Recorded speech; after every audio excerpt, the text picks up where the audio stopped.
Mas pinaigting pa ng Police Regional Office Cordillera ang kanilang kampanya laban sa illegal na droga, partikular sa eradikasyon ng taniman ng marijuana, kung saan umabot na sa 76.8 milyong pisong halaga ng nasirang marijuana plants at produkto nito ang kanilang naitala ngayong taon. Ang naturang accomplishment ay iniulat sa isinagawang second quarter meeting of the Advocacy Cluster of the Interagency Committee on Anti-Legal Drugs meeting na ginanap sa tanggapan ng Department of Interior and Local Government, CAR sa Baguio City. Patrolwoman Jezebel Moyaw sa balita. Pinaigting pa ng Police Regional Office Cordillera ang kanilang kampanya laban sa pagtatanim at distribusyon ng marijuana sa rehiyon, kasabay ng pagpapatupad ng mga programang naglalayong wakasan ang naturang iligal na aktibidad sa tulong ng komunidad.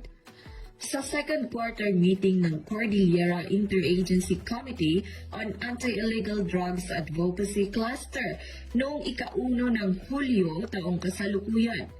iniulat ni Police Captain Frederick Chiday ng PROCAR na kasalukuyang ipinatutupad ng kapulisan sa Benguet ang mga programang Uplan Binadang Gabot at Uplan Marso na nakatuon sa pagpapalakas ng ugnayan sa mga lokal na residente upang mas epektibong malabanan ang marijuana cultivation.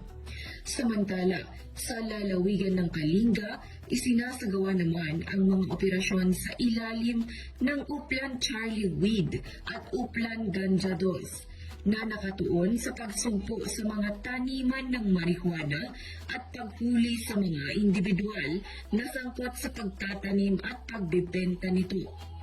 Mula Marso hanggang Hunyo ng taong kasalukuyan, nakapagsagawa ang PROCAR ng 75 marijuana eradication operations kung saan mahigit 76.8 million peso ang tinatayang kabuuang halaga ng mga nakumpiskang ipinagbabawal na gamot, kabilang na ang marijuana at shabu.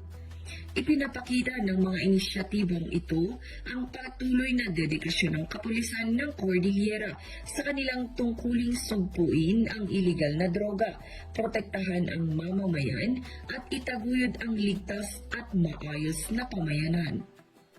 Mula dito sa rehiyon ng Cordillera, ako ang inyong PNN correspondent, Patrolwoman Jezebel Moyaw, alagad ng batas, tagataguyod ng Balitang Pulis.